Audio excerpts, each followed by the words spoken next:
Bueno, pues buenas noches a todos o buenas tardes donde estéis. Aquí estamos con Marga y otros compañeros.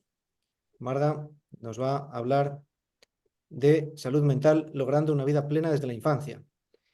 Una pequeña presentación sobre Marga o Margarita Pérez Alonso.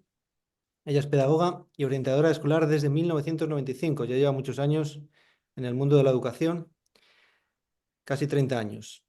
Marga está especializada en la atención al alumnado con trastorno del espectro autista, en la formación de profesorado y funcionarios en prácticas y en la puesta en marcha de centros educativos preferentes para alumnos con TEA.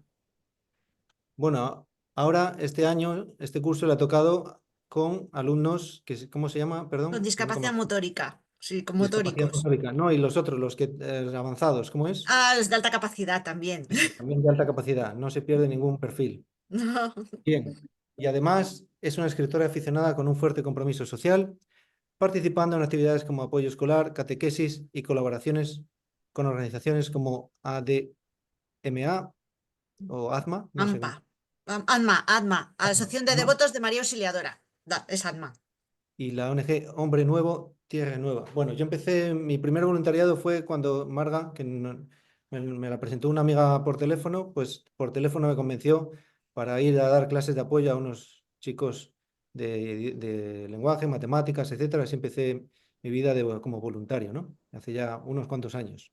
Pues, ¿cuánto fue eso? Unos 20 años, así, por lo tonto, ¿verdad? Bien, y además Marga, pues hace poco que tiene un libro bestseller que se llama Cuentos, ¿cómo era? Cuentos con valor para personas valientes. Pues eso. Así que ya sabéis, todo eso es Marga, así que adelante. Si quieres comenzar comparte la presentación.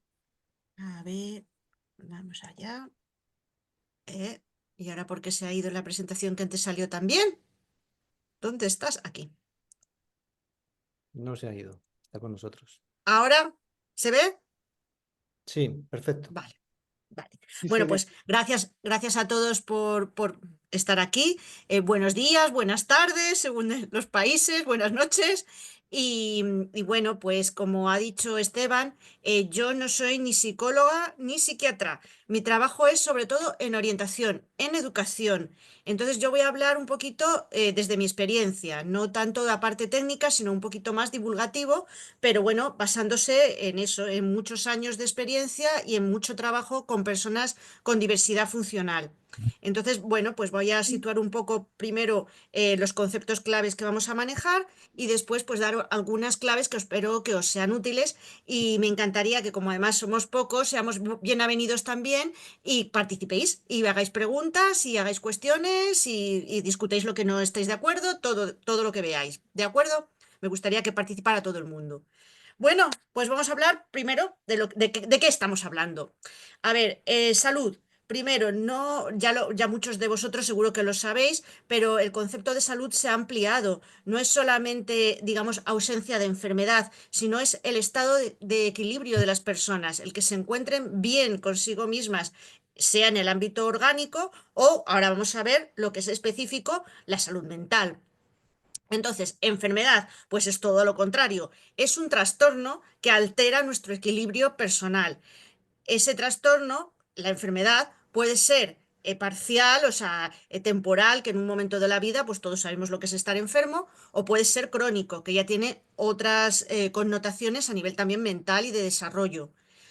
Un trastorno, a ver, un trastorno es una alteración y hay gente que se equivoca, o sea, seguro que alguno habéis oído también muchas veces hablar, pues eso, de trastornos mentales. El DSM-4, que es lo que más usamos, y el CIE-10, que son los dos manuales diagnósticos que utilizan tanto psiquiatras y psicólogos como también nosotros orientadores pues eso, elaborar los diagnósticos con los que vamos a trabajar. Hablamos siempre, el manual se llama así, creo que lo tengo por aquí, aquí está, criterios de diagnóstico del trastorno mental o de los trastornos mentales. O sea que son alteraciones en la mente. La discapacidad implica que la limitación en la persona no es temporal. La discapacidad implica algo más, porque forma parte de la vida de la persona. Puede ser una discapacidad de nacimiento o adquirida. Imaginemos, pues es una persona que tiene un accidente de tráfico y pierde la capacidad de andar. Bueno, es adquirida, pero ya el resto de su vida no va a andar. Entonces, la discapacidad tiene ese componente también de desarrollo de tiempos. Ahora luego de lo de los tiempos es que es importante, por eso luego lo voy a explicar un poquito más. El retraso y el déficit, que ya sabéis que son, digamos, conceptos que se están abandonando porque les hemos dado en la sociedad, pues un trasfondo de peyorativo, ¿no? De insulto. Eres retrasado, pero el retraso o el déficit no son eso, simplemente es que de una normativa, de una media, pues hay unas puntuaciones que están por debajo. Eso es un retraso, simplemente. Pueden ser en miles de cosas. Entonces, el retraso mental que decíamos antes, ahora decimos discapacidad cognitiva, pero viene a ser lo mismo, es que la media es 100 y hay personas que no llegan ni a 70, que son dos desviaciones típicas por debajo y se considera ya retraso. Neurodesarrollo, que está muy de moda. ¿Qué es esto del neurodesarrollo? Bueno, pues todas las personas en algún momento, o sea, en el embarazo, cuando nos estamos formando, el feto, se va formando el cerebro, ¿no? El cerebro es lo que controla todo eso lo sabemos. Ese es el proceso por el que el cerebro se forma es el neurodesarrollo.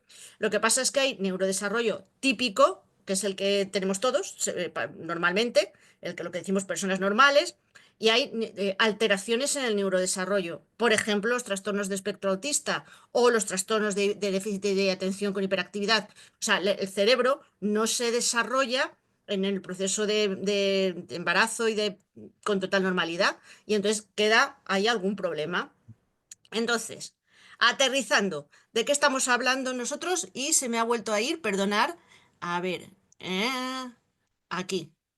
Uy, ¿por qué? ¿Por qué? Ahora se me queda pequeñín. Es que, Tony, no sé por qué me sales encima de mi pantalla. Ah, A ver, es que no, Jaime. te veo a ti y no veo mi pantalla. A ver, a ver, Tiene que haber algún botoncito encima de Ahora Tony, a lo sí, mejor, que se hace más espera, pequeño. a ver si lo puedo hacer yo más grande el mío. me he A ver, quitado porque para ver si eso ayuda. a ver, compartir. Ahora, ya. ¿Lo veis? Sí, Vale. Bueno, pues salud mental. Estado de bienestar mental que permite a las personas, esto es muy importante, hacer frente a los momentos de estrés de la vida, desarrollar todas sus habilidades, poder aprender y trabajar adecuadamente y contribuir a la mejora de su comunidad. Esta es la definición de la Organización Mundial de la Salud y me encanta porque es bastante completa e implica muchas cosas que nosotros no nos planteamos. Primero, un estado de bienestar mental, o sea, que te tienes que sentir bien contigo mismo, que permite a las personas hacer frente a los momentos de estrés de la vida. O sea, que una persona no tiene por qué nacer con un trastorno mental y estar, como se pensaba antes, y era la parte peyorativa, ¿no? Sino que es como las enfermedades. O sea, el problema mental puede aparecer en cualquier momento, porque todos tenemos momentos de estrés. Y lo que dice la salud mental es el momento en que podemos hacer frente, pero hay veces que no podremos hacer frente. Desarrollar todas sus habilidades, todas las capacidades, que para eso también hay que conocerlas. Mucha gente piensa que no tiene capacidades o habilidades. Todos tenemos, pero una cosa es decirlo y otra cosa es darse cuenta de eso, de que las tienes. Poder aprender, porque es una clave de la salud mental. O sea, aprendemos durante toda la vida, incluso las personas muy mayores tienen que seguir aprendiendo. Si no, el cerebro pues eso va perdiendo facultades. Ahí empiezan a entrar las demencias, que son alteraciones mentales, trastornos mentales. Y trabajar adecuadamente, trabajar o estudiar en el caso de los niños, o sea, llevar su vida normalmente. Y contribuir a la mejora de su comunidad, porque aquí hay una cosa muy importante que vamos a insistir también en el tema de la salud mental. Como todo en la vida, somos seres sociales. Entonces, nuestra salud y nuestra salud mental depende también mucho de cómo están los demás. Entonces, si no estamos bien nosotros, lo que vamos a transmitir también está digamos, con perturbación y no va a servir no solo para contribuir a la mejora de la comunidad, es que vamos a empeorar la calidad de vida de los demás. O sea que cuidarnos unos a otros tiene muchos beneficios y no estar mirándose únicamente cómo está uno y el propio ombligo. Entonces, de eso también vamos a hablar bastante. Pero bueno, ya tenemos una cosa para situarnos, un concepto, y ahora vamos a empezar ya a trabajar, que yo me canso de hablar y ya os dije que vosotros también ibais a trabajar, ¿no? Entonces, la gran pregunta, ¿es posible lograr la salud mental, todo ese equilibrio del que hemos hablado, esa capacidad de estar, de generar un bien para los demás, de encontrarse bien con uno mismo? Sí, sufrimos una discapacidad, algo que nos incapacita. Sufrimos un trauma, hemos sufrido maltrato, hemos sufrido un shock, hemos perdido, como ahora los de Valencia, ¿no? Todas nuestras casas, nuestros hogares, la gente que tiene que emigrar. Nuestras condiciones de vida son extremadamente vulnerables, no tenemos lo suficiente para vivir, tenemos hijos a cargo, no sabemos cómo sacarlos adelante, tenemos un hijo que se ha metido en drogas, en X problema. Entonces, es una difícil cuestión, aunque la respuesta es simple. La salud mental se nace o tú naces con una alteración y olvídate, porque es que, o con una predisposición genética, por ejemplo, a sufrir psicosis y entonces ya no puedes hacer nada en tu vida, o se aprende a tener una sana, o sea, ser sano mentalmente, se puede aprender a tener más habilidades para equilibrarnos mentalmente, y la respuesta es, y chicos, ahora tenéis que trabajar vosotros, voten, a ver, se No, nace, se yo, aprende. Yo yo creo que creo que quizá hay algo genético, pero igual todo el mundo puede aprender inteligencia emocional y otro tipo de cosas como esas, ¿no? Yo opino que Entonces, son las dos cosas. ujú, yo también, que hay Se lo que es nace un y se fenótipo, aprende. ujú. esto, que hay una parte genética y la otra cosa del ambiente que te rodea que te influye, creo yo. Vale, pero si tú tienes esa parte genética, digamos, ya por ejemplo, alterada y naces con una discapacidad, o eso, lo que ponían los ejemplos, sufrimos un trauma, podéis, o sea, a pesar de todo eso, tener salud mental, sí o no. Sí, con terapia y tal se puede mirar de hacer, porque tú puedes estar predispuesto a tener una enfermedad mental genéticamente y no desarrollarla. Ujú. Bueno, no sé, que diga la otra gente también. Bueno, voy a ponerlo más fácil. Sí, efectivamente, o sea, sí se puede ser y conseguir un equilibrio mental aún cuando suframos todas estas cosas, que tengamos una discapacidad, suframos un trauma, nuestras condiciones de vida sean vulnerables, pero para eso tenemos que tener ciertas habilidades, lo que decía antes Esteban por ahí que le estaba oyendo, de inteligencia emocional, de habilidades que, claro, se pueden aprender. Es verdad, hay una parte, un componente con el que se nace, y sí que hay una predisposición genética a padecer determinados trastornos mentales, pero hay una inteligencia que se puede desarrollar, una inteligencia emocional sobre todo, socioemocional, que nos va a hacer más o menos vulnerables, digamos, a esa tendencia, ¿no? Y luego en el medio puede hacer mucho porque superemos incluso condiciones de vida difíciles o situaciones en las que nos veamos que generan ese estrés del que hablábamos antes. Entonces, a ver, autocuidado. Vamos a hablar ya de claves que se necesitan para mantener una salud mental, para tener un equilibrio emocional. La primera es el autocuidado. O sea, tenemos que quedarnos un poquito y cuidarnos nosotros para estar un poquito fuertes. Si no estamos nosotros bien, pues no podemos ayudar a nadie. Eso está claro, ni podemos hacer frente pues, a esas situaciones que nos vengan sobrevenidas. Entonces, ese autocuidado necesita un tiempo. O sea, tenemos que dedicarnos tiempo a nosotros mismos, a nosotros mismos. Y yo doy algunas ideas. ¿Para qué? ¿Para qué tenemos que ese tiempo que nos damos, qué podemos hacer con él, digamos? Una parte es introspección. Los griegos lo decían muy bien, ¿no? Lo de conocerse a uno mismo. Pues no es ninguna perogrullada, es necesario porque si tú no sabes, ¿os acordáis el concepto de salud mental? Las habilidades, las capacidades que puedes poner a disposición de otro o que tienes tú por ti mismo. Si tú no sabes que tú tienes un valor como persona y que además tienes una serie de talentos que naces con ellos y todo el mundo, hasta la persona que tiene eso, una discapacidad, que sufre un trauma, cualquier persona, tiene dones, tiene cosas y de hecho vamos a ver uno de los más importantes, que es la resiliencia, la capacidad de superar todos esos traumas. Tiene capacidades para vivir y para mantener ese equilibrio. Entonces, tienes que conocerte. Conocerte es un proceso que te lleva toda la vida, porque todos vamos cambiando y vamos superándonos. También tenemos que no estancarnos, tenemos que ver que como personas maduramos en todo. Maduramos luego vamos a hablar de la fe, vamos a madurar en la fe, vamos a madurar en nuestras relaciones sociales, en nuestro componente afectivo, en nuestra vida sexual. Pues todo cambia y tenemos que dedicar ese tiempo, no una vez en la vida o pues eso, en el periodo de adolescencia, que sí que eso, ahí los adolescentes, a pesar de lo que se diga, tienen todos una parte de introspección, necesitan en ese cambio pues encontrarse un poquito a ellos mismos, por eso esos cambios de humor y todas estas cosas, pero en la vida adulta también, y cuando vienen situaciones nuevas también. Entonces, tener un tiempo para nosotros, dedicarnos un tiempo a nosotros y a conocernos.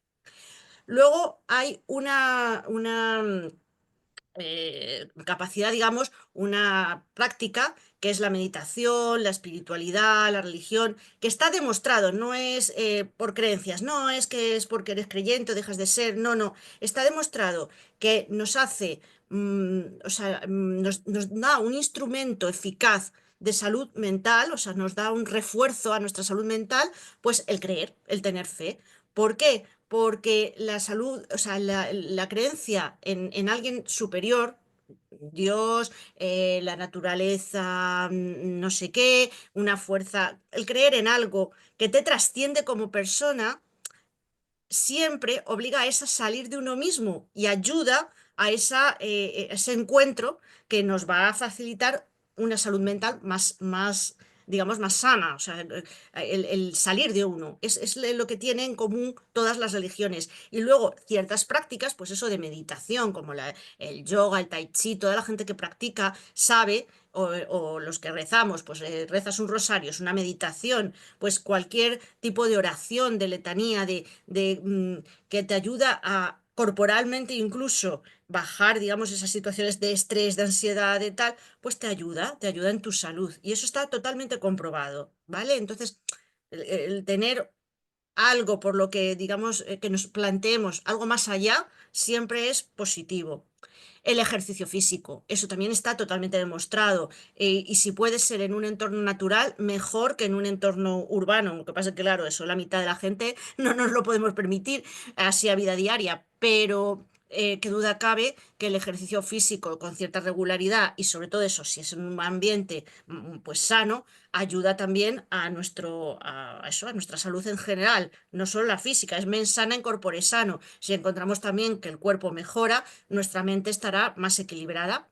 Y luego, ese autocuidado, dedicándonos tiempo, pensando en nosotros mismos, meditando, pensando un poco en más allá, trascendiendo un poco a nuestra realidad, buscando nuestro equilibrio a través de la meditación, del ejercicio físico, pues se complementa con hacer actividades que de verdad nos apasionen, dedicar un poquito de tiempo a los hobbies de toda la vida, o sea, y para eso tenemos que tener hobbies, que no creéis que es tan fácil, que le preguntas a los niños de hoy en día y muchos les sacas de la Play y no te saben decir qué otra cosa en la vida les gusta.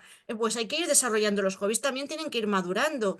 Y bueno, de los más sanos de toda la vida de Dios y también demostrado que son buenos para la mente y el espíritu y para el cuerpo. Pues leer, escribir. Y de hecho, muchas actividades terapéuticas recomiendan que se escriba un diario, que se escriba algo, porque ayuda también a la introspección, algo que o a expresar mejor las emociones. Por ejemplo, a gente que le cuesta escribir, pues siempre es positivo. Y luego esta experiencia es muy reciente, pero ahora cuando he escrito el libro, luego os comento, bueno, pues fue parte de un máster. Bueno, pues he conocido muchísimas personas que han participado en ese máster, que eran personas que han sufrido pues traumas, experiencias de estas de las que hablamos muy duras, son emigrantes, se han visto pues en situaciones traumáticas, han huido de guerras y el poder plasmar esa experiencia ya incluso en un libro, en algo más público, en el que poder volcar pues cómo han superado ese trauma, les ha ido curando a ellos mismos. O sea, el proceso de hacer el libro, independientemente de que luego se venda o no se venda, tenga interés o no tenga interés, el proceso de hacerlo ha ayudado muchísimo a muchas personas a superarse. Entonces, lo de escribir es muy terapéutico, lo ha sido siempre, pero vamos, yo no decía lo de un libro, pero ahora que ya también la tecnología lo permite, no es tan difícil, pues también puede ser una actividad que puede ayudar mucho a una persona. La música, de hecho, el director del máster es director de orquesta, entonces, claro, él empezó escuchando música, le encantaba la música y luego empezó a componer. Muchos adolescentes, un proceso terapéutico que hacemos también con chavales con dificultades, pues es eso, no solo escuchar pasivamente, sino que intentar sacar de ellos, a través de notas, pues sus emociones, su situación, componer, lo que es componer.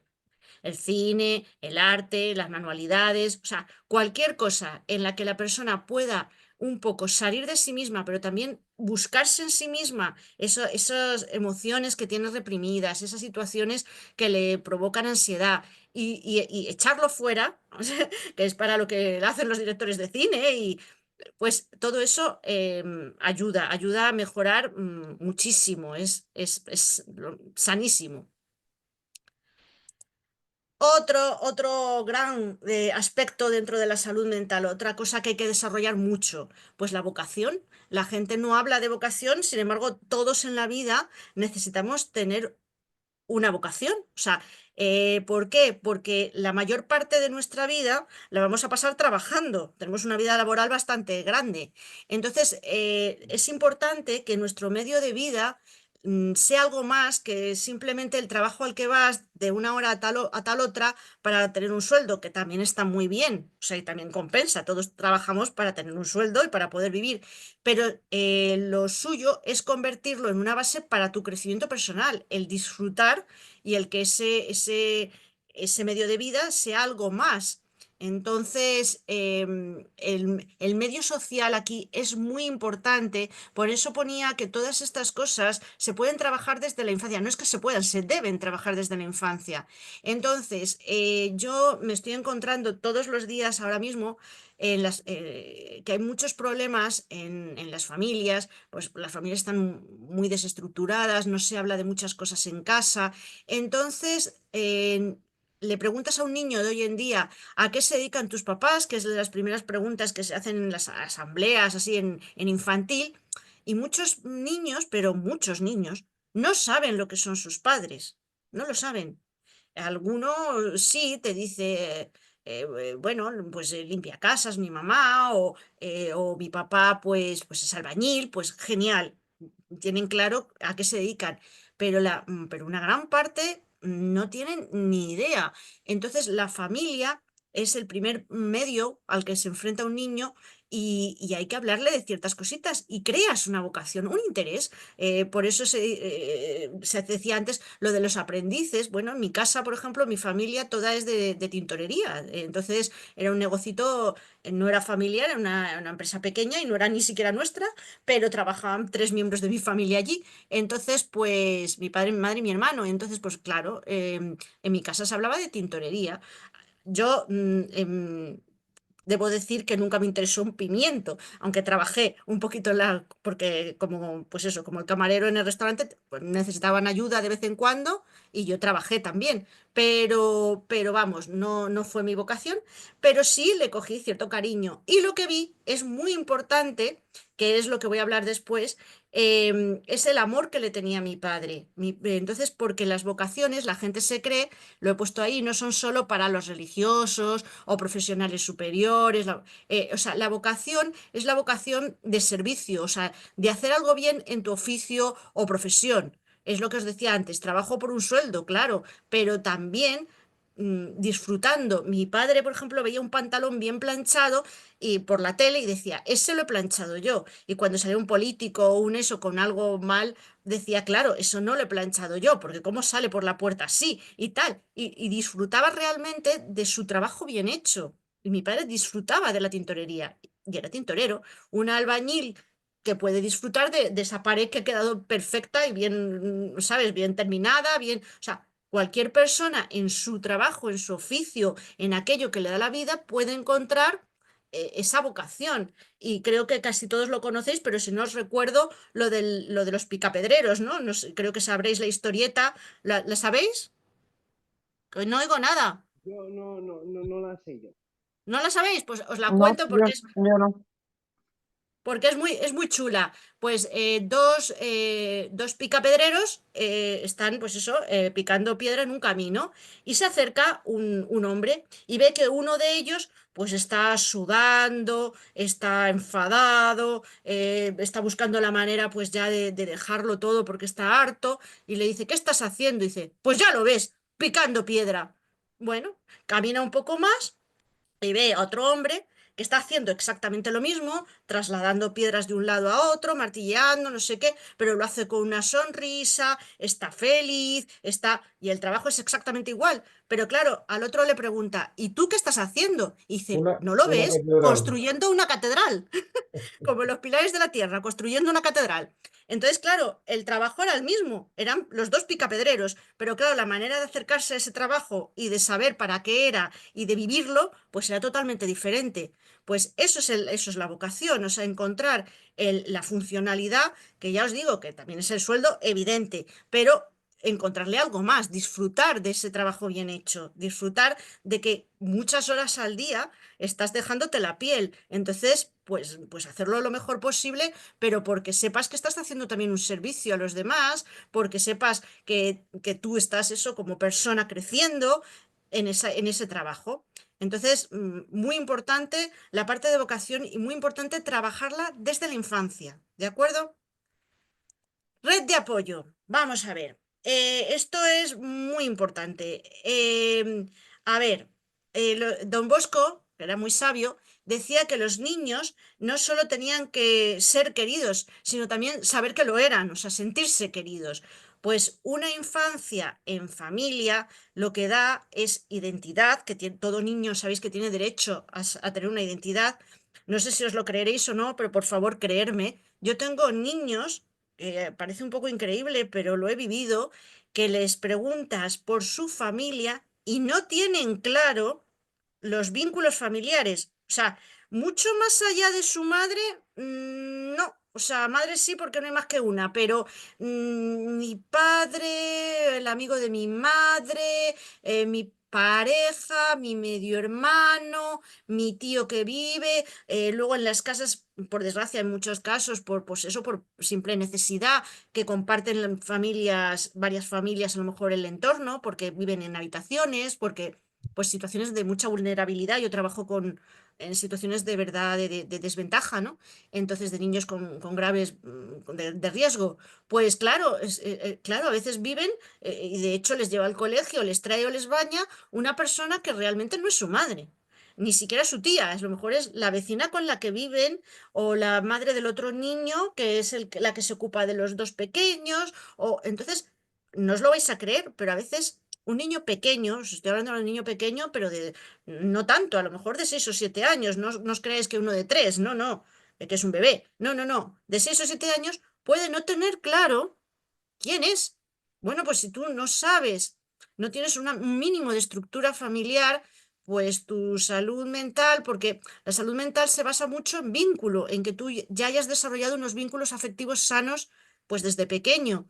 Si no les damos una base, pues ya tenemos un problema. El tener raíces, el saber que eres de una patria, que eres de un país, que la gente dice, bueno, es que eso es muy anticuado, ¿no? O sea, soy del mundo, bueno, es muy bonito. Esteban, ¿verdad? Tú eres del mundo, pero sabes que eres español y también tienes tu Soy poquito de del mundo y orgullo, ¿no? Como español, las dos latino. cosas, efectivamente. Efectivamente, pues eso, es el tener unas raíces, da a la persona seguridad. O sea, los niños lo que necesitan es seguridad y cariño. Entonces, el saber que están en un país, en una ciudad, hasta a nivel pequeñito, que están en un barrio, que el cartero, el carnicero, pues les conocen, les saludan por su nombre, pues eso da muchísima, muchísima seguridad, estabilidad. que últimamente es muy difícil. Yo lo entiendo también con el tema de los trabajos y todas estas cosas, pero es que los niños necesitan estabilidad, necesitan unas rutinas, necesitan saber, pues eso, que a determinadas horas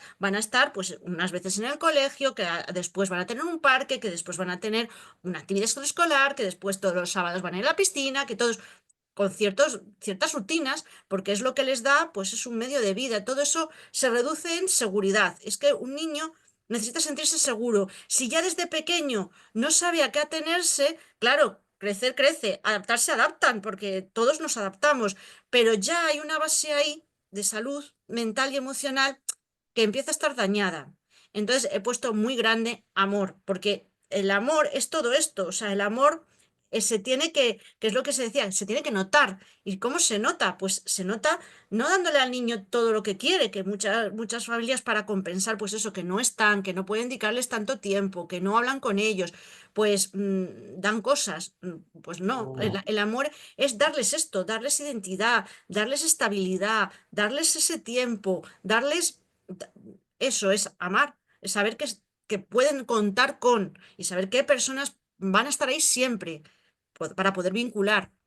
Entonces, la red de apoyo, el tener personas con las que se pueda contar, llamémosle familia, amigos, estructuras comunitarias de una asociación, un voluntariado, cualquier cosa de estas, lo que hace también es ayudar muchísimo a desarrollar dos capacidades imprescindibles para desarrollar el equilibrio emocional, la tolerancia a la frustración y la resiliencia.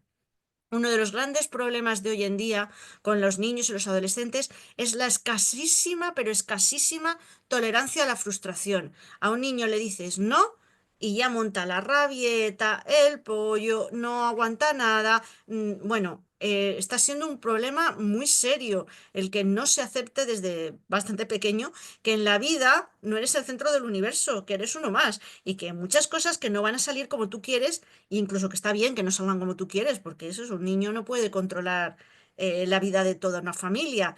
Aquí las familias tienen tendencia a adaptarse a los niños, no los niños a la familia, sino los adultos al niño. Y hombre, cuando son bebés, claro, hay que adaptarse a sus horarios, a esos ritmos, a esas rutinas que os decía antes, pero hombre, todo con un límite. El adulto es el que debe manejar y en temas de normas, de límites, ponerlos siempre el adulto. La resiliencia es la capacidad, digamos, de superación de la persona ante circunstancias muy adversas. Luego os voy a hablar también de un libro que a mí me encanta, que se llama Los patitos feos, no sé si lo conocéis, de Boris Cyrulnik, que es uno de los grandes autores que desarrolló todos los conceptos y toda la temática relacionada con la resiliencia. Pues esa capacidad se aprende, es como la tolerancia a la frustración. La tolerancia a la frustración, a ver, no es que a un niño haya que estar siempre frustrándole, pero es verdad que se enseña, o sea, que eso, que al niño se le enseña que se le dice no y que no puede montar una rabieta inmensa, que se le dice no y no pasa nada y cambiamos a otra cosa. Y la resiliencia también se aprende a que, bueno, no te hundas porque te hayas cometido un error, pues eso es lo que hemos dicho muchas veces, el error no pasa nada, de los errores se aprende, pero tienes que no quedarte en, ay, ay, ay, qué mal lo he hecho, sino, bueno, pues volverlo a hacer. Hay niños que desde muy pequeños también están haciendo una suma, la hacen mal, va la profesora a borrarles para que la vuelvan a hacer y bueno, es un drama, pero un drama como no os podéis imaginar, pero de romper la hoja, de echarse a llorar, de no querer hacer nada más, bueno, pues eso es eh, una escasísima tolerancia a la frustración, pero sobre todo es muy poca capacidad de resiliencia, de superar un error. Esto es nada, no, ni siquiera hay que hacer grandes cosas. Entonces hay que enseñar a los niños a tolerar los errores y a superarlos. O sea, que no pasa nada, que todos tenemos también capacidad para superar cualquier error. Que son esos errores, no son daños en la vida tremendos. Entonces, ¿cómo conseguimos ir desarrollando todas estas capacidades? Pues a través de la comunicación, que la mayor parte de nosotros sabemos hablar, pero no sabemos comunicarnos. Comunicarnos es un poquito más complejo. Entonces, las dos habilidades, digamos, que hay que aprender y que podemos enseñar, porque todo lo que estoy diciendo se enseña, o sea, son habilidades que se enseñan. Es la escucha activa Y la empatía. La escucha activa, sobre todo la desarrolló Carl Rogers, es lo que más se usa en ambientes terapéuticos y es la capacidad, digamos, para, pues eso, para escuchar no solo lo que la persona quiere decir, sino las emociones que transmiten detrás, lo que hay detrás en esa persona y hacerle consciente a sí mismo, ¿no? De lo que está diciendo, de lo que está manifestando a través del lenguaje verbal, del no verbal, y es ayudarle a, pues eso, a que su comunicación pues, sea más efectiva. Y para la persona que le está, que digamos, está escuchando, pues es una manera de entender bien, de ponerse en lugar del otro, que ahí viene la empatía, porque es una habilidad que es importantísima. O sea, la empatía, la capacidad de ponerse en lugar es lo que nos hace más personas, lo que más nos humaniza y es una capacidad que ayuda mucho en salud mental, porque eso, si nos conocemos bien, si estamos fuertes, si tenemos un equilibrio emocional, pues podemos ahí sí ayudar a otros que no están tan bien en un momento determinado, pero también a nosotros mismos, si alguien es empático con nosotros, es capaz de tirar de nosotros, pues bueno, todos sabemos, eso es lo que practicamos con lo que llamamos los amigos de toda la vida de Dios. Entonces, la empatía, esa capacidad de entender lo que le pasa al otro, a veces sin que lo cuente, esa capacidad de entender afectos, bueno, pues es muy, una capacidad muy, muy humana.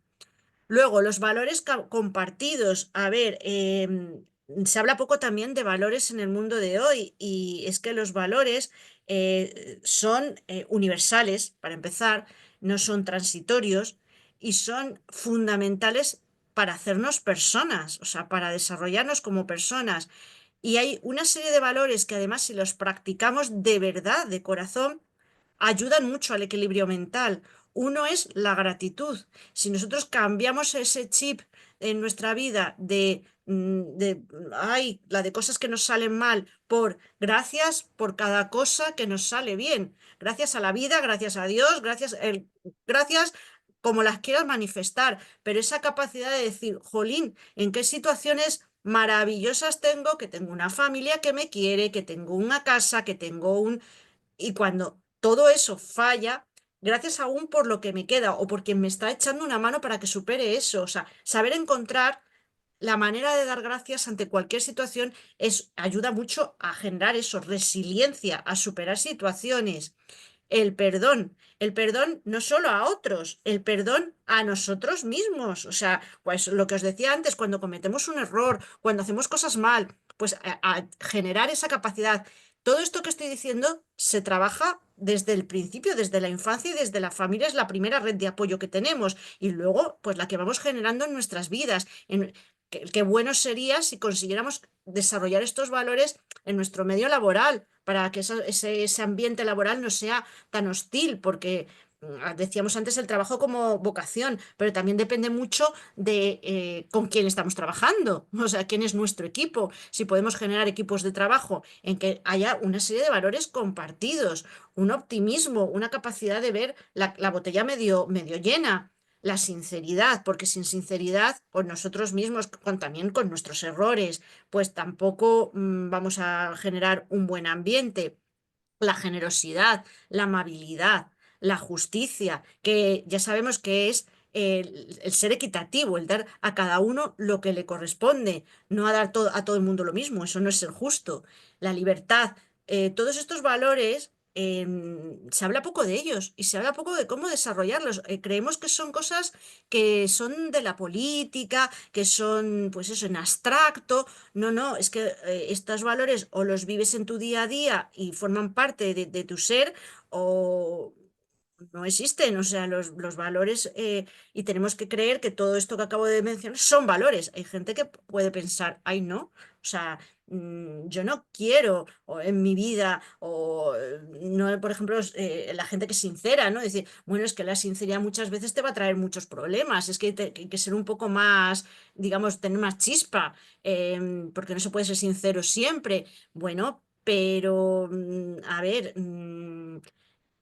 luego hablamos, pero los valores insisto, si no se trabajan desde pequeños, y los niños no entienden las medias tintas, ¿eh? Los niños o saben muy bien cuando mienten y cuando son sinceros, o cuando están pidiendo perdón de mentirijillas para que la maestra no les regañe, o cuando de verdad sienten haber ofendido, haber hecho daño a alguien, porque hay veces que de verdad no querían hacer ese daño.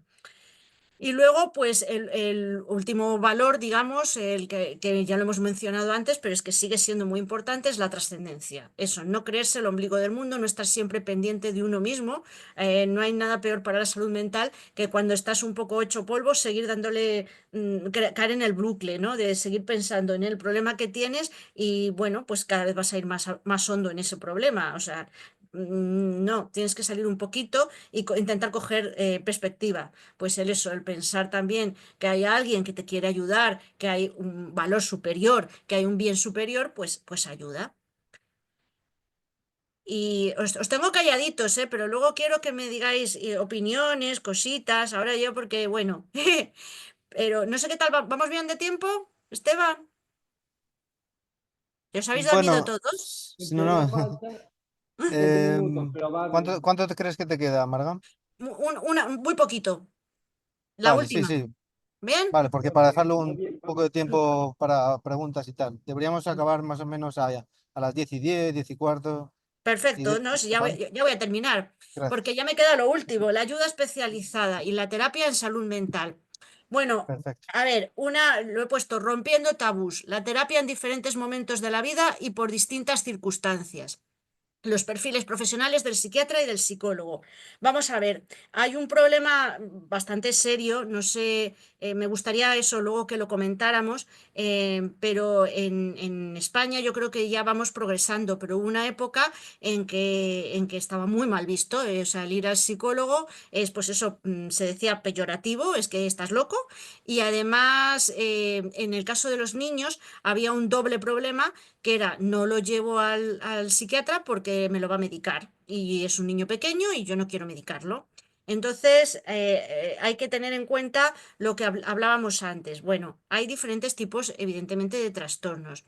Cuando un niño se le diagnostica pequeñito y cuanto antes mejor, o sea, en atención temprana, de un trastorno del neurodesarrollo, sea un TEA, un TDAH, pues eso es porque tiene una base orgánica y normalmente, pues sí, va a ser muy beneficioso que el niño tenga cierta medicación, porque es que si no, como me decía uno de mis pequeños, es que no me aguanto ni a mí mismo. O sea, hay niños con una hiperactividad tan brutal que pobrecitos no, pues eso, no se aguantan. Entonces, para poder estar en un medio escolar, que a veces la gente se olvida que al colegio se va a aprender, entonces, para poder prestar un poquito de atención, para poder convivir, que es que hay 20 más, es que se tienen que salir de sí mismos sí o sí, y tienen que dejar vivir al resto, pues hay veces que es necesario que haya una pastillita que los ayude. O sea, no es la panacea y no es para todos los niños, pero no se debe tampoco demonizar el que haya pues una medicación,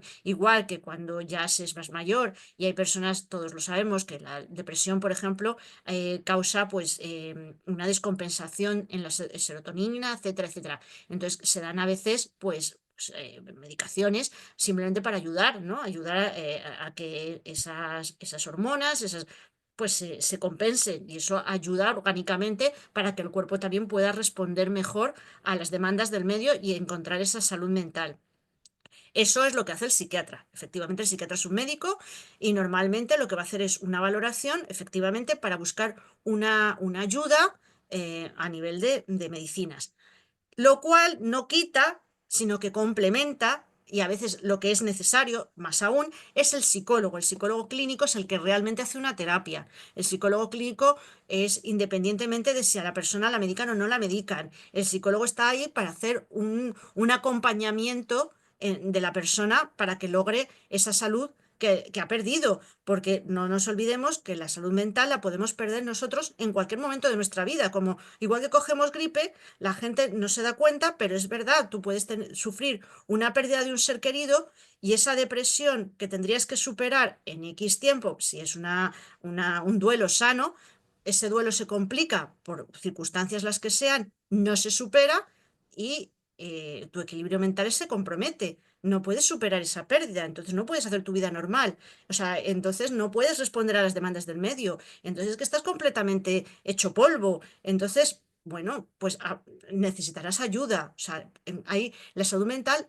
Insisto, hay que cuidarla durante toda la vida y puede verse atacada en cualquier momento de la vida por diferentes circunstancias. Incluso la gente, todos hemos oído hablar del shock postraumático. Hay niños que han sufrido un trauma muy de niños, pero sus secuelas no las viven, digamos, inmediatas, sino que cuando son adultos sufren esas secuelas, por ejemplo, de un abuso sexual. Entonces, la salud mental se puede alterar por diferentes motivos y diferentes circunstancias y se necesita ayuda. Las terapias en la infancia son imprescindibles para ciertos trastornos del neurodesarrollo. Entonces, las que yo recomiendo, y bueno, las que yo y casi todo el mundo, o sea, las que son más positivas, son las terapias de corte cognitivo-conductual y las de tipo humanista, las que trabajan, pues eso, a la persona en su conjunto. Con un niño TEA no puedes hacer psicoanálisis porque para empezar no se puede comunicar. Entonces, parece de cajón, pero hay veces que las familias también están un poquito desesperadas, buscan cualquier cosa, entonces hay que tener en cuenta que según sea el trastorno y según también sea el desarrollo de la persona y según sea su edad y según sean muchísimas circunstancias y el problema que presente, pues hay que buscar un tipo de terapia u otra. El TDAH y la medicación, bueno, es lo que os decía antes, simplemente es un apunte de que no hay que tenerle miedo y de que el TDAH, que aquí hay mucha discusión también de si existe o no existe, bueno, pues sí existe, el TDAH existe. O sea, hay niños que se les ve desde pequeños, incluso en la vida adulta van a seguir siendo hiperactivos, lo que pasa es que se va a manifestar de otra manera, pero por supuesto el déficit de atención con hiperactividad es un trastorno del desarrollo que, bueno, que afecta a la vida de bastantes criaturas. Luego hay terapias para el trauma, que era lo que os proponía, libros muy recomendables, El hombre en busca de sentido de Víctor Frank y El trabajo con resiliencia, el de Boris Cyrulnik de Los patitos feos. No me enrollo, que profundicéis en los libros, que son realmente muy buenos. Y luego terapias para adultos, pues la programación neurolingüística ayuda a muchísima gente, el psicoanálisis, teorías, todas las corrientes humanistas. Bueno, pues que cada persona también tiene que encontrar, digamos, su sitio. O sea, hay personas, porque se ha hecho muchas veces como que unos psicólogos son mejores que otros o una corriente tiene que, digamos, pisar a la otra. Bueno, pues depende de la situación y también depende del padecimiento. Es como pues las medicinas, cada una, según sea tu enfermedad, necesitas unas o necesitas otras. Pues esto es lo mismo, según sea tu padecimiento, no es lo mismo tener TEA que tener un shock postraumático, que ser depresivo o ser ansioso. Entonces, según sea tu padecimiento, pues irá mejor una terapia que otra. Y creo que me he portado bastante bien con el tiempo. Gracias por su atención. Entonces, lo que decía de los libros antes, bueno, el gran libro de la sabiduría es es el libro que hemos presentado en Viena, es el que os decía del máster, fue una coautoría de 200 autores, entonces fue muy enriquecedor personalmente por eso, porque pues conoces mucha gente que ha condensado en una página, no toda su experiencia vital porque es imposible, pero sí las claves que les han ayudado a superar ciertos procesos, ¿no? Y han dado unas claves sobre estos 4 temas: felicidad, abundancia, prosperidad y salud. En el caso de salud, pues el capítulo de salud mental lo hice yo. Entonces es un libro que, bueno, pues es interesante como de autoayuda, para si alguno pues tiene tiempo y le interesa y quiere, y sobre todo lo enriquecedor que es pues ver de tantos países, porque fueron personas, fuimos 200 y pico autores, 290, me parece que casi llegamos a los 300, de 86 o 87 países. Entonces, pues bueno, de ver cómo entendemos la felicidad, la abundancia, la prosperidad y la salud, pues desde personas tan diferentes, ¿no? Y con valores y con todo tan diferente. Y el otro que os decía, que es el que Esteban os decía antes, es el que he escrito yo, que es sobre valores. Entonces, pues bueno, uno para ayudar en ese proceso de introspección, los cuentos con valor para personas valientes. Y bueno, pues es un placer y espero que algo de esto pues os haga reflexionar y os sea útil y os haya gustado. Así que, pues por mi parte, abierta a las preguntas. Muchas gracias, Marga. Preguntas. ¿Alguien tiene alguna pregunta? Bueno, yo quería comentar soy José Antonio Fuentetaja. Eh, que entiendo que el desarrollo profesional es básico, que te guste. Ujú, Y si no te gusta, hacer que te guste, tener un exacto. esfuerzo Ujú, para que lo que haces te guste y acabar disfrutando haciéndolo. Esto es ujú, básico. Y hay ujú, que hacérselo entender porque no, aquello no me gusta. Y como no le gusta, pues no lo estudia. ujú, Pues no, señor, no ujú, te estás preparando bien para poder desarrollar cuestiones que en la vida, cuestiones que vendrán y que ujú. tendrás que abordarlas y cumplirlas, te gusten o no. Exactamente, Es- efectivamente. esto es básico en Ujú, las criaturas. Otra ujú. cosa que me ha notado es la personalidad. eh, o sea, la protección excesiva es Uf, muy perjudicial para el en el desarrollo. desarrollo de la personalidad de las criaturas. Ujú. Y asimismo, les crea una falta de responsabilidad hacia los demás y la sociedad en general. Ay, perdóname, un segundito respecto a esto que estás diciendo. Una cosa muy curiosa. Cuando yo era pequeña, a mí me llevaba mi abuelo al colegio. Entonces yo llevaba mi mochila yo, porque claro, mi abuelo me decía, yo soy muy mayor, tú tienes que llevar, y además, si te la dejas por ejemplo, en un banco de un parque porque te has ido a correr y la has dejado, ahí de ti como se te olvide, porque yo no te lo voy a decir. Es tu mochila, tú la cuidas. Y eso yo era muy chiquitina. Ahora no. Ahora, si tú vas en un metro o vas a la entrada de cualquier colegio, ves que son los papás los que llevan las mochilas de los niños, las llevan, y son los que las vigilan, y si el niño la deja tirada, pues van detrás de ellos con la mochilita, mm, pues a eso que parece una tontería, pues no, es el primer paso, Falta de responsabilidad total exactamente, y de, bueno, de claro. y todo les viene regalado. Y como me viene regalado, pues no hace falta No, esforzarse. pero no solo eso, de falta de autonomía, que también les genera lo contrario, también les genera indefensión. Si tú les haces demasiadas cosas que ellos pueden hacer, lo que les generas es también como baja autoestima, es yo no soy capaz, yo no puedo cuidar de mi mochila. O eso, o el primer día que me dan la mochila, como no lo he hecho más veces, pues se me olvida, efectivamente, me la dejo olvidada. Entonces, o sea, hay las dos partes y eso está pasando mucho. O sea, una parte de sobreprotección y otra parte de indefensión, de crear en el niño, claro, con ese deseo de facilitarle las cosas al revés. Luego a él se lo haces más cuesta arriba. Sí, sí. Y enseñarles que nadie les va a regalar nada, que lo Nada, tienen que luchar y que lo tienen que ganar por sí mismos. exactamente. Y luego viene la otra parte también muy importante en la personalidad de la gente, y es Ujú, que trabajar para rendir para ti, pero ujú. cuidado, hay una sociedad en la que Claro. tú estás inmerso Ujú, y que también necesita ayuda.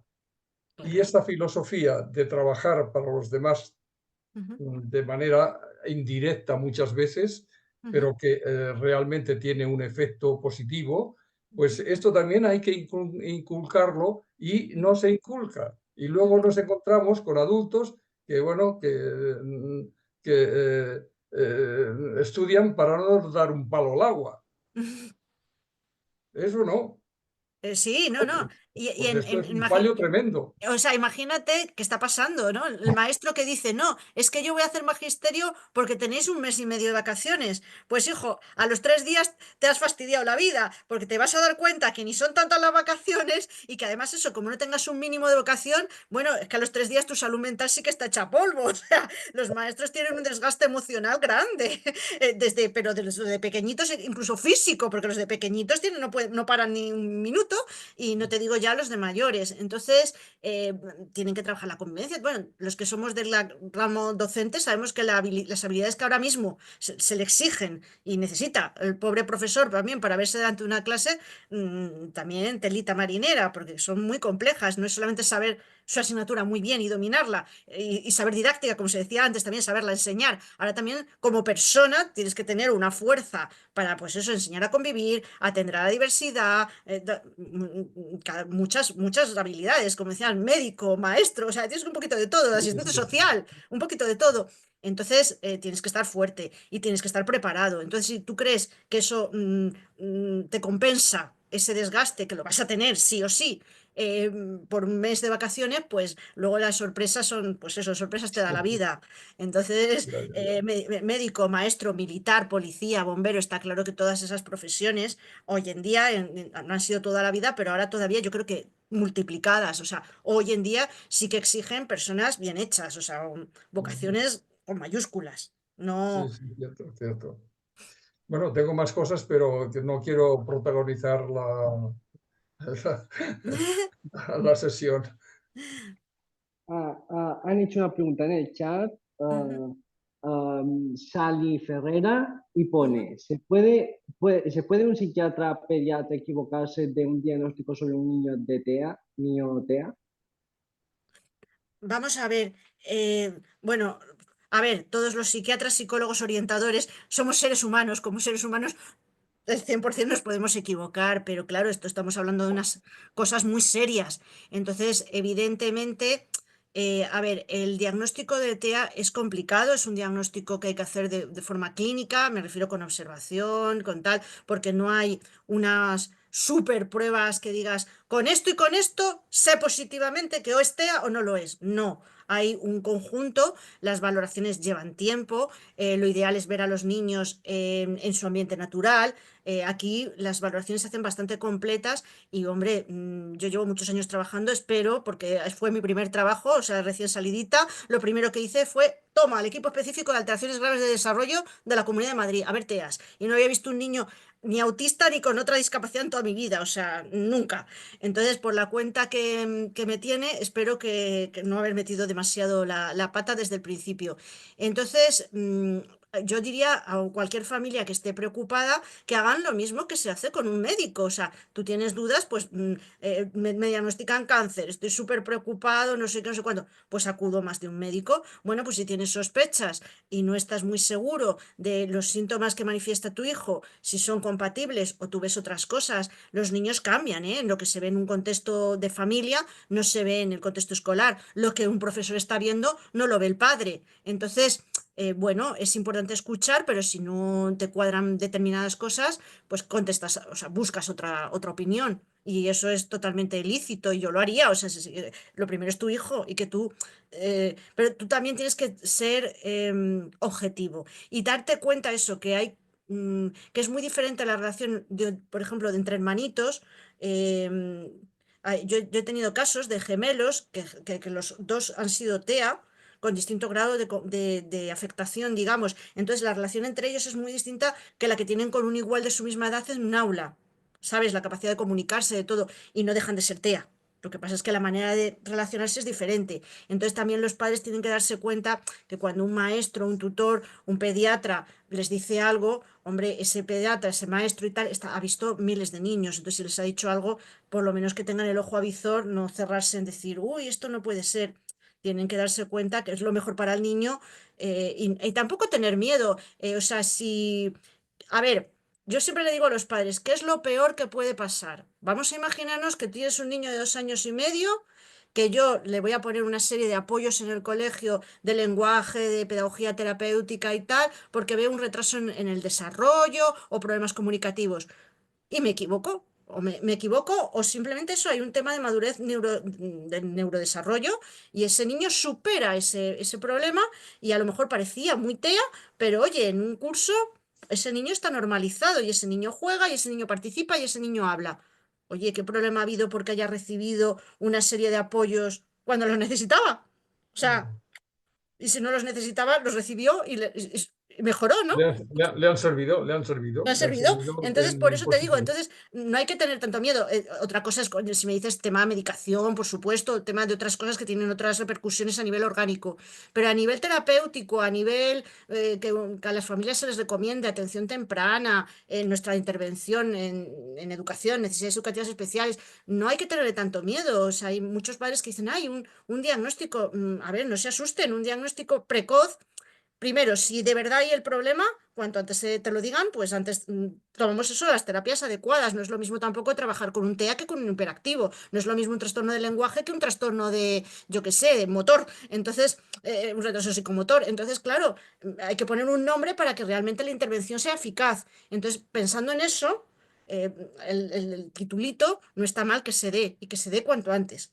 Pero, insisto, también los padres tienen todo el derecho del mundo a bueno, este pediatra no me convence, pues vas a otro. Este orientador no me gusta, pues vas a otro colegio. O sea, no sé cómo deciros que mm, la familia tiene, la familia también es importante que pases, digamos, ese pequeño, y eso lo han pasado todas las familias que tienen un hijo con discapacidad, tienen que pasar también ese periodo de duelo de enfrentarse a esa realidad de un niño que ellos imaginaban de una determinada manera y que después va a tener un desarrollo un poquito diferente. No pasa nada. Ese proceso todas las familias lo tienen que pasar y es sano familiarmente, es que se necesita para poder hacer frente luego a las demandas de esa criatura, ¿no?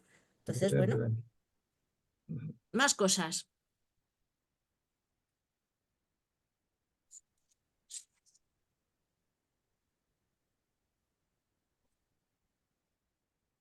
Ah, estoy viendo que hay bastantes preguntas sobre quién hace los diagnósticos, si el diagnóstico genético, si... A ver, el diagnóstico en TEA siempre es multidisciplinar, creo que por alguien por ahí lo pone. Efectivamente, o sea, el diagnóstico, por lo menos en España y yo creo que en todo el mundo, es que es imposible, no lo puede hacer una sola persona. Pues por lo que os decía antes, porque no hay una prueba estrella que digamos, solo con esto podemos estar seguros. No, y dependiendo además de la edad. Entonces, ideal, pues que trabajen, o sea, la familia que diga cómo ve al niño, cómo funciona en su casa y tal. Luego en el colegio, o guardería, o entorno de social, parque, o sea, en entornos sociales, ver al propio niño. ¿Quién lo tiene que ver? ¿Quién tiene, digamos, ese ojo clínico? Pues un psicólogo, un orientador, o sea, alguien claro, con formación profesional, un especialista. Y luego en consulta, o sea, lo ideal también es que cuando el niño acude a un pediatra, un neuropediatra, pues también vean determinadas cosas. Luego sí hay perfiles como la hiperactividad, cuando hacen una resonancia magnética funcional, pues hay perfiles genéticos, que hay determinados perfiles genéticos que sí, que son comórbidos con el desarrollo de un TEA, o sea, sí hay determinados síndromes genéticos que producen síntomas TEA. Pero claro, también son los menos. O sea, la observación clínica sigue siendo lo mejor, con protocolos estandarizados por profesionales, psicólogos, psicopedagogos, gente que estamos especializada. Digamos, buscamos lo que hay que ver y trabajamos con muchos niños. Entonces, eso es lo ideal, multidisciplinar durante un tiempito. Y bueno, sí, hay unas pruebas bastante fiables, con juegos, con helados, no sé si os suena, el acacias, o sea, hay determinadas pruebas desde el ámbito psicológico, que ayudan mucho a hacer esa observación metódica y a tener datos. Aquí hay una escala muy famosa, que es la de Rivière, que Ángel Rivière fue uno de los grandes pues, profesionales de investigación en el tema del trastorno espectro autista. Pues la escala IDEA está ya anticuada, pero bueno, sigue siendo una base para gente que quiere saber qué es lo que tiene que buscar y qué tiene que mirar. Y luego, bueno, la experiencia es un grado, o sea, el que trabaja ya mucho tiempo sabe ver el diagnóstico un poquito diferencial. Lo que pasa es que los niños, el diagnóstico precoz sigue siendo un poquito complicado porque pensar eso, que un niño de 2 años que no se comunica se puede no comunicar por muchos motivos, no es solamente el TEA. También ha habido, yo creo, sigue habiendo un poquito de sobrediagnóstico precisamente por eso, porque para garantizar apoyos, garantizar estimulación temprana, etcétera, etcétera, se dice, por lo menos en España es más fácil decir TEA porque se garantizan esos apoyos, mientras que si dices sigo observando o es un pequeño retraso madurativo, ese niño no se le ayuda. Entonces es mejor que reciba el nombre de TEA, o sea, Entonces ahí hay un poquito de también, digamos, de interés. Pero bueno, lo que os decía antes.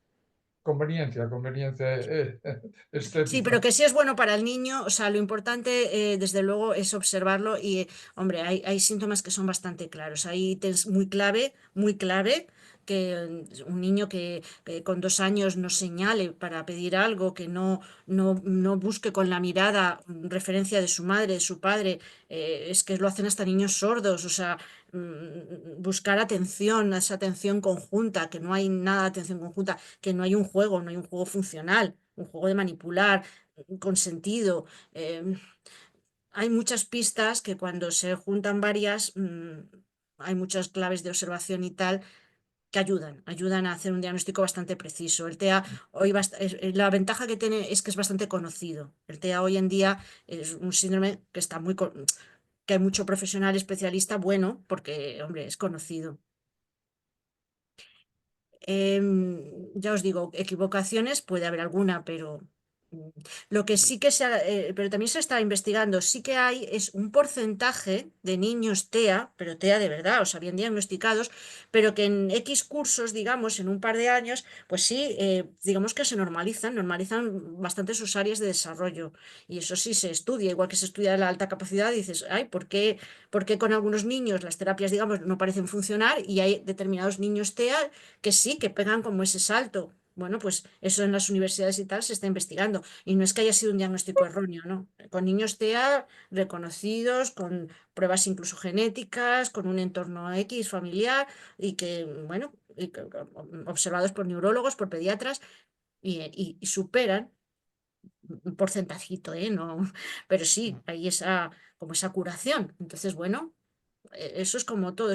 Del neurodesarrollo todavía no se saben pocas cosas, ¿eh? El desarrollo cerebral queda mucho por investigar. Es como el Alzheimer, las demencias, o sea, en el otro extremo, ¿no? En el extremo de los mayores. Queda muchísimo por saber de estimulación cerebral. Más cosas. Una pregunta tengo, o dos más bien. En casos de, por ejemplo, suicidio, Ujú, o sé que son temas diferentes, pero bueno, o violencia de género o tal, en estos ujú. casos, si de bien pequeñitos se les enseñase inteligencia emocional, ¿tú crees que se podrían paliar? Que hubiese menos suicidios y que hubiese menos asesinatos en general, porque ya sea hacia una mujer, sea hacia otra persona.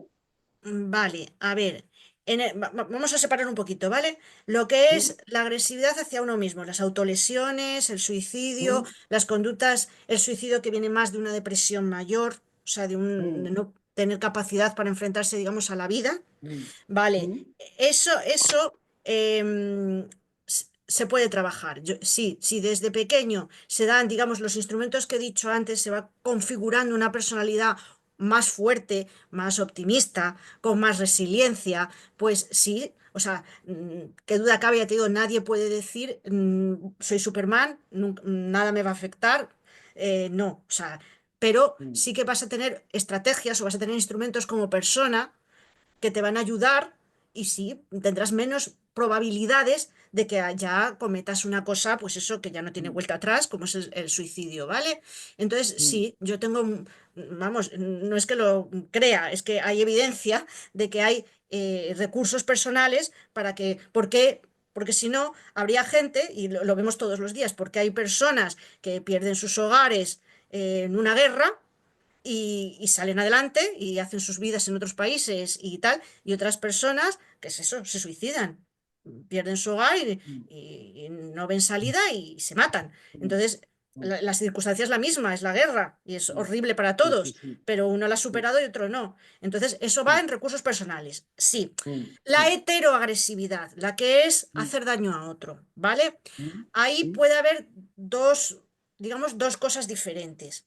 mm, Hay una heteroagresividad, a ver si me explico bien, fruto de un trastorno mental que, digamos, es involuntaria. Por ejemplo, un esquizofrénico en periodo de crisis no está medicado y como las voces le dicen que tal persona va a agredirle a él para defenderse mata a otra persona, o la hiere, o ofende, o hace daño, ¿vale? Eso es fruto, algo orgánico, Eso no se puede evitar. Lo que puede evitar es, por favor, que esa persona esté medicada, pero es que, y que haya unos servicios sociales que la cuiden y que no permitan que haya personas que estén por el mundo sin medicación. No sé si habéis visto una película que se llama El Joker, a mí me encanta, la de Joker de Batman. Estaba un Sí, poquito sí. el tema, o sea, exagerado estilo cómic, pero no dejaba de tocar muchos puntos. Esa película tiene mucha manera de verle, ¿no? La utilización Sí. política que hacen también de él. Bueno, es una película muy buena a nivel de salud mental. Bueno, pues eso, por desgracia, ya os digo, está un poquito exagerado, pero no os creáis que es tampoco una cosa que no puede pasar. Pasa, ¿eh? Y hay personas que no tienen una red de apoyo que hablábamos antes, no tienen familia, no tienen alguien que se ocupe de ellos. Y bueno, pues si tú tienes un trastorno mental de determinado tipo, tienes tendencias agresivas. Y eso es así.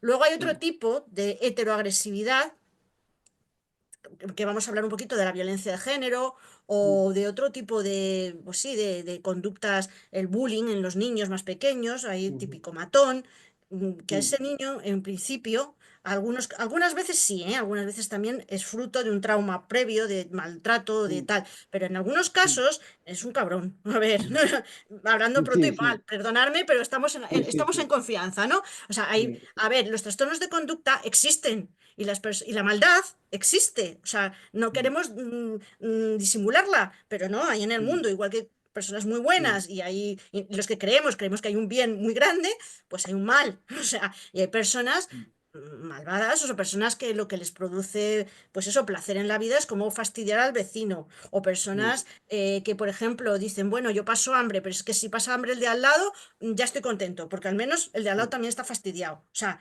no me alegro, o sea, entonces que hay una empatía a la inversa, ¿no? Entonces, esas personas pueden ser así por una falta de valores, efectivamente, porque desde pequeñas no se les ha inculcado un mínimo de ser persona, que es lo que os decía, los valores hay que enseñarlos, hay que hablar de ellos y hay que creérselos, hay que creerse que no los va a practicar el de al lado, ni que es el gobierno el que tiene que ser justo, ni el que es que tú tienes que ser justo, es que no el jefe tiene que ser sincero, no, es que tú tienes que ser sincero.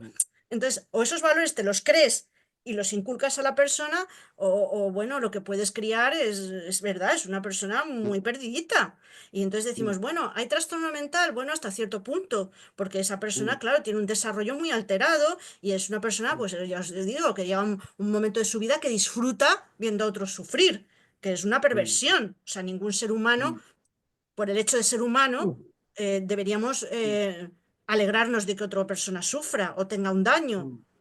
De hecho, los bebés son empáticos. O sea, un bebé ve a otro niño llorar y llora. Y cuando crecen un poquito más y ven una niña que se echa un rasponazo, como ya tienen la experiencia del rasponazo, van y le pasan la manito. O sea, claro, no van a empatizar con un padre que ha perdido un empleo porque no saben, no tienen experiencia. O sea, pueden saber que en su casa hay nervios, pero no tienen esa experiencia de lo que está pasando. sí, sí, Pero sí, a nivel de niños, la empatía, entonces, una cosa es que tú refuerces esa empatía y otra cosa es que la penalices. O sea, que hay gente que nosotros como sociedad también podemos penalizar a una persona buena, que era lo que os decía antes. Los valores, muchas veces decimos, no, pero es que vas a ser tonto, ¿cómo vas a ser generoso si te van a quitar las cosas? ¿O cómo vas a ser...?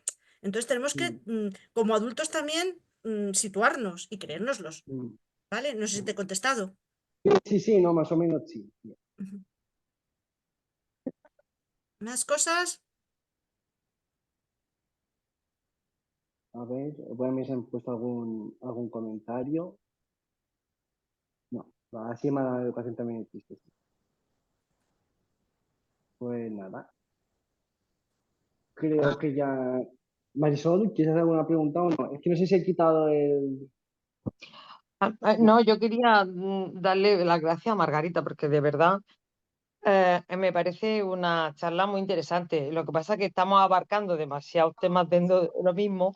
Ujú. Esto daría para un mes Hombre. o daría para casi toda la vida, ¿no? Pero bueno, me quedo con la gente que tú dices que todo es posible y teniendo unos buenos valores, una buena educación, evidentemente.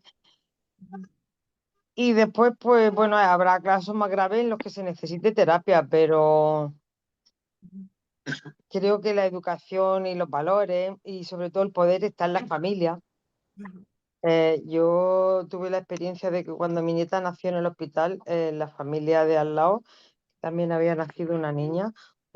Uno de los hermanitos cuando fue empezó a llorar porque decía que él ya no sabía si era su hermano de verdad, si lo iba a querer más, tenía un trastorno la criatura con el lío de padres que llevaba, que creo que eso también influye, pero bueno, es que estamos en una sociedad así.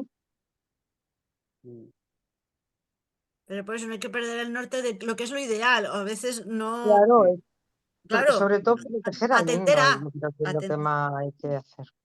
claro, o sea, ya se sabe que no podemos tenerlo todo y hay quien tiene familias muy desestructuradas y, oye, y es muy feliz como persona, muy equilibrada, pero hay que tender a, o sea, lo que son factores que protegen. Lo que explicaba es que el tener eso, una estructura, unas rutinas, un ritmo, el saber dónde eres, con quién vinculas, pues eso te da una seguridad en tu vida. Son factores que te van a ayudar en tu crecimiento y en tu salud mental.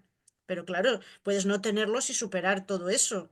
Pero bueno, lo ideal, lo que hay que plantearse es tenerlos. Yolanda tiene la mano levantada. Buenas noches.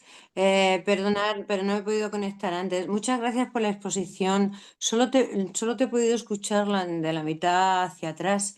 Y yo quería preguntarte el diagnóstico de las causas. Mira, el otro día oí una noticia en televisión muy corta que no me ha dado tiempo a buscarla. Hablaba de la causa del TEA, de los trastornos del espectro autista, y decía que están investigando, es que no sé ni la universidad que lo está haciendo, es en España. Habían encontrado una proteína que pertenecía a uno de los cromosomas, a un gen de los cromosomas, Sí, la habían efectivamente, sí. investigado ya en ratón. ¿La has oído? Sí, sí, sí, porque salió hasta en el telediario, sí es. Están Vale, haciendo, puedes. ¿Has están haciendo muchas investigado? investigaciones. ¿Tienes más información sobre ello? A ver, hay muchas investigaciones abiertas. Lo que pasa es que, a ver, los medios de comunicación suelen dar las cosas un poco parciales. A ver, por desgracia, a ver, se sabe, pero ya se sabe incluso de antes, porque hay incluso una cosa a nivel mundial para, digamos, donar material genético y tal, y hacer estudios sobre neurodesarrollo y sobre la genética y cómo influye en el metabolismo. Y efectivamente el metabolismo de ciertas proteínas, tal, está alterado. Por eso, en algunos casos de TEA, se vio que, por ejemplo, había mejoras si tenían, se les quitaba el gluten, la caseína y tal. Luego eso se transmitió, Perdona, se perdona, creció y no era perdona. verdad. Lo siento, es que soy médico, pero no voy por ahí. La Ah, alimentación exenta de gluten ya se ha visto que no da que no, resultado. claro, Exenta de leche tampoco. Las madres lo que pasa que necesitan hacer algo para decir, bueno, lo he hecho todo por mis hijos. No, esto es un claro. estudio no de una No, proteína como aminoácido tal cual, sino es un estudio donde es una proteína de la hélice de los cromosomas de una de las patas de uno de los cromosomas. Si ya ujú, sabes algo más de este estudio, porque a mí me pareció fenomenal. El tanto por ciento del diagnóstico, de tanto por ciento de TEAs que hay ahora, que es uno cada 100 más o menos sí, más o eso es menos sí. abismal. Eso es nuestro futuro y es un futuro muy triste. Sí que Sí, está sobrediagnosticado porque no tienen en cuenta la inmadurez del niño a una determinada edad. Eso ujú. desde luego. Pero si encontráramos cuál es la causa y pudiéramos Claro, no, sí, sí. atajarla, por eso te pregunto que no tienes por qué saberlo. Esto es una curiosidad. Que No, si no, no. has Sí, que oído. he oído la noticia, pero Pero yo aparte de la sí. noticia No, no, esta, no, no que he no oído está más. clara, Ujú. ¿conoces algo realmente Yo lo que donde podamos tirar, donde yo me pueda leer o donde alguien como yo se pueda meter a leerlo porque estamos todos así? Yo estaba hablando en la Risaca con el grupo de salud medioambiental, a ver qué es lo que está pasando, ¿vale? Claro. A Entonces, ver, ¿sabes algo más? ¿Has investigado o has podido leer algo más que me puedas yo, comentar o que nos no, pero es puedas que decir?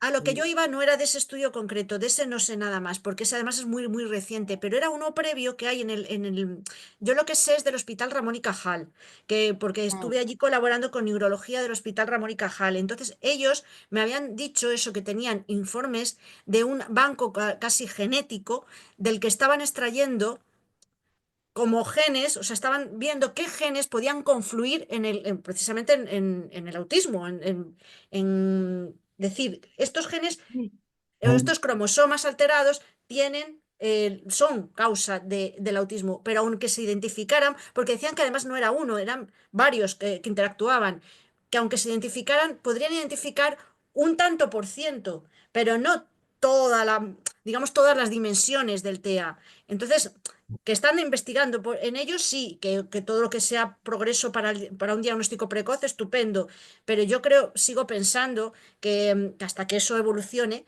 el diagnóstico más fiable sigue siendo clínico, o sea, sigue siendo de No, si observación. lo que yo te pregunto es si sabes algo más, por supuesto que es el No, clínico. Es el ya, clínico, ya. es el clínico, es el clínico y es multidisciplinario y tú no sabes la Sí, tristeza cuando yo tengo que dar ese diagnóstico, es muy triste, ¿vale? ujú. Pero yo lo que estoy intentando investigar es Que quién si hay está algún... estudiando esto porque lo de los genes está claro que es tan amplio el Sí, campo sí, genético que no sí, hay un sí. gen determinado que No, esté no, no. igual que sí que hay genes determinados, pues alteraciones de la coagulación, el gen, el 8, el factor 7, el factor 8. Hay otros que, es decir, muchas enfermedades están determinadas por un gen, pero Ujú. el Pero autismo no.